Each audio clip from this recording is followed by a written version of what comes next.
Alors, bonjour à tous et bienvenue pour cette nouvelle news. Aujourd'hui, on va parler de deux nouveaux produits qui sont annoncés sur Ifigo. Si vous êtes sur YouTube, vous avez le lien dans la description. Sinon, n'hésitez pas à liker, partager, commenter, ça permet d'aider la chaîne. Et on va voir un petit peu ce qui est nouveau. Vous avez les Moondrop Aria 2. J'avais déjà testé les Moondrop Aria 2021 qui étaient plutôt corrects, qui étaient assez neutres avec pas mal de brillance en monodriver. Et pour ceux qui aiment les monodrivers, je crois que ça reste dans cette même idée. Ici, ça reprend donc l'idée des Aria, donc monodriver en moins de 100 € et avec un design un petit peu repensé, amélioré, qui était déjà sympa à l'époque. Alors, voilà, je préfère les images personnellement. Donc Fulfill IFI Inner Monitor, donc il y a un de spécial. On va voir un petit peu ce qu'il nous propose. Donc là, il nous montre le driver. La superstar du milieu de gamme est de retour avec un trickle down. Alors trickle, je ne sais pas ce que ça veut dire, mais en gros, technologie de produit, flagship, blablabla. Donc ils adoptent un design de driver dynamique. Alors avec un circuit interne externe, magnétique composite, ok, et un composant indépendant pour la partie cavité brasse, je ne sais plus, qui est utilisé pour plus dans le côté milieu de gamme des compétiteurs. Et donc ça permet d'avoir une bonne solution acoustique. Oui, la chambre, pardon. La brasse, c'est la chambre acoustique du coup. Et il y a mon chat qui veut rester avec moi et qui veut faire son intéressante. Donc la différence avec l'Aria 2 n'est pas seulement d'incorporer des technologies de produits flagship, mais aussi d'apporter des nouveautés de nouvelle génération sur la qualité acoustique, sur le design de la qualité acoustique, incluant facilement des composants acoustiques facilement replaçables. Et, hop, et une haute fiabilité au niveau de la pression, de la structure de la pression, donc ce qui fait passer l'air, pour alimenter le driver dynamique et donc les plugs, voilà, le booster de basse. Et le Aria 2 a tout ça, donc on va voir ça. Donc ça améliore de façon quantitative la qualité du son et l'expérience que l'on peut avoir pour écouter de la musique avec. Donc voilà, donc technologie électroacoustique avancée, de façon scientifique au niveau de l'architecture acoustique. Blablabla, tout ça pour dire quoi? Parce que c'est ça qui nous intéresse.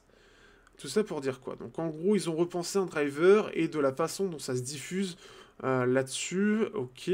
Donc ils ont pensé un driver en spherical dome, donc un dôme sphérique, composite, et avec une couche de céramique. Ok, donc ce qui fait que donc on a on a une couche de métal pour le côté 13 distorsion et over crystalline, alors une couche de cristallin, ok.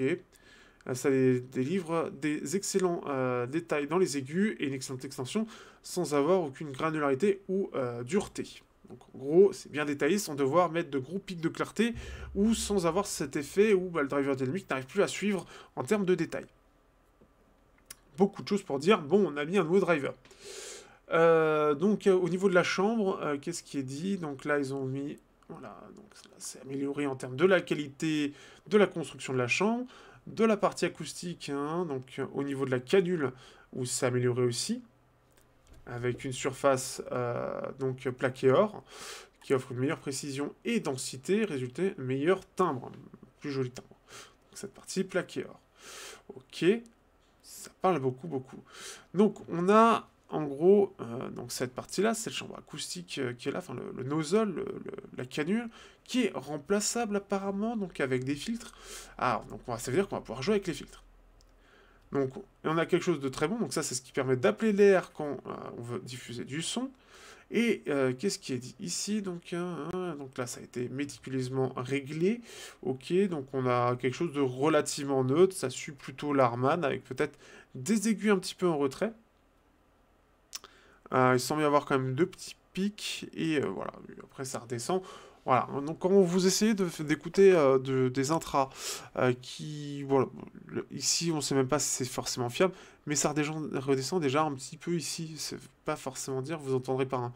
La plupart des gens, hein, vous entendez pas plus qu'à peu près ici. Hein. Donc c'est environ 15 kHz. Moi j'entends pas plus de 17. Et en plus, ça dépend des intras qui parfois coupent un peu plus tôt ou un peu plus tard, selon leur extension, et c'est plus ou moins bien fait. Et quand c'est bien fait, bah, c'est très joli. Et c'est surtout ça qu'il faut, avoir des intras qui sonnent bien. On va continuer, donc là ça parle de la distorsion, donc là on a des deux pins interchangeables classiques, avec en plus de ça, alors en plus, donc ici ça se plug et ça se visse. Donc ici on va voir la partie vissable, donc au moins c'est sûr de ne pas bouger, donc c'est assez sécurisé, donc ça c'est plutôt bien.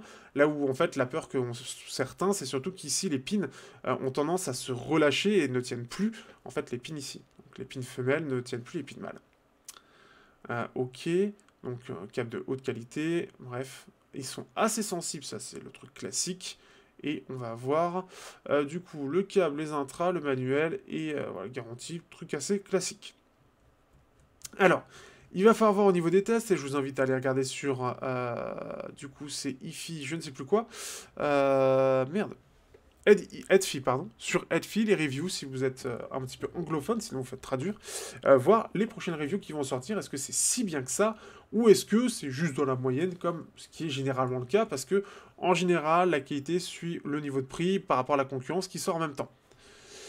Et on va continuer justement avec des choses un peu différentes, mais un peu similaires quand même, avec Muse, puisqu'on va voir un driver aussi, mono driver, du coup, de 10 mm. Muse qui à la base est plus côté DAC et qui sort ses premiers intras avec un design qui est particulier.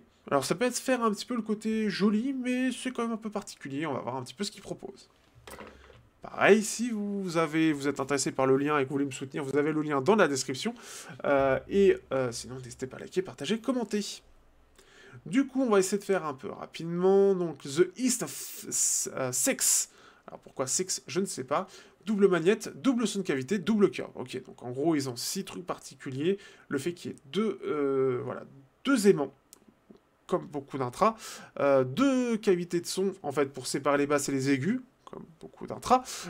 Les TFZ numéro 3 proposaient déjà ça. Et double curve, donc en gros, voilà, hop, oh, il y a ça. Oh, il y en a deux. Voilà, ça fait 6. Ok. Tesla Earth Unity. Alors Tesla, il n'y a rien de spécial. C'est juste des aimants qui sont des aimants Tesla, qui sont censés être plus puissants. Donc, ok, mais ça ne changera pas grand-chose dans la réalité. Frequency Response, Reduct, Black Duct. Donc on a... Ah, du coup, on peut avoir deux changements, deux types de sons différents, un avec des aigus plus présents et d'autres où c'est un peu plus doux. La différence a l'air d'être à peu près ça, on va voir. Ah, du coup, on a des filtres interchangeables, tout à fait classiques. Dual Frequency Curve. Tout fréquent... oui, c'est tout noir. Donc on peut changer en tout cas, donc ce qui fait qu'on va avoir plus ou moins d'aigus. Musify, blablabla, blablabla. Ok, on s'en fout. Donc là, voilà. Donc en gros, ils ont mis des aimants qui sont beaucoup plus puissants. Des aimants Neodim, c'est 1,5 T, tonnes ou Tesla. Et là, c'est 2 Tesla, je pense que ça veut dire ça. Voilà. 2 Tesla Strong Magnetic Circuit. Voilà. Donc en gros, c'est plus puissant. Ça a une force plus puissante. Est-ce que ça va tout changer? Je ne sais pas. Mais en général, non, ça change rien de spécial. Faut juste que ça sonne bien, c'est surtout ça. Aluminium, Voscol, voilà. Donc ça sonne très puissamment avec des très hautes... voilà. Au niveau des aigus, c'est de très haute qualité. Donc ils ont deux aimants en termes de design, il y en a beaucoup qui proposent ça, donc il n'y a rien de spécial. Dual cavity, donc voilà, donc on a la cavité arrière, la chambre arrière et la chambre avant, donc pour avoir une plus grande scène avec un côté plus 3D. À voir la réalité là-dessus. Donc on a une chambre acoustique ouverte. Alors d'accord, donc là du coup c'est complètement ouvert ici.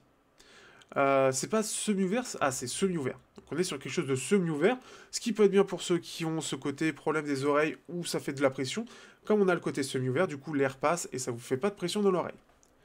Donc ça c'est quelque chose qui est appréciable. Après il faut voir la qualité derrière de l'isolation parce que ça va défendre. Certains le font bien, ce qui fait qu'on n'entend pas trop, d'autres le font mal, ce qui fait qu'il y a beaucoup de choses qui passent. Donc là on peut voir en fait, il y a plus d'aigus qui passent là où c'est le moins. Alors on n'a aucune... On n'a rien de précis, hein. Donc on ne sait pas les dB, on ne sait pas voilà. On sait juste qu'il y a plus ou moins d'aigus, et c'est tout. Pourquoi pas. Un câble tressé, ok, donc en argent. Donc c'est assez sensible, assez classique là-dessus. pour 65 €. Voyons voir un petit peu. Donc là, on a le câble, on a la petite pochette, on a différents embouts. Alors, des embouts plus basses, des embouts plus aigus et d'autres embouts plus équilibrés, j'imagine. Plus orientés, peut-être voix. Donc là, la cavité, donc on peut voir, alors ça donne un petit effet. Alors peut-être que ça peut jouer d'ailleurs sur l'isolation. On a le côté ouvert, mais comme on a des plaquettes qui recouvrent un peu et qui cachent un peu, entre guillemets, ça permet d'empêcher le son de passer, plus ou moins. On a les filtres ici, qui sont plutôt joliment faits, j'ai l'impression. On peut voir ici, donc qu'on peut le changer, on verra même directement le driver. Le câble, alors là c'est du 2 pins classique. Bon, câble très basique à mon goût. Mais par contre, ce qui est bien, c'est qu'au niveau des intras, si vous aimez des objets un petit peu spécifiques qui changent, ça peut être sympa. J'espère que vous aurez apprécié. En tout cas, on se dit à bientôt pour de prochaines news. N'hésitez pas à les liker, partager, commenter comme d'habitude. Et on se revoit bientôt pour de prochaines news ou tests. Ciao.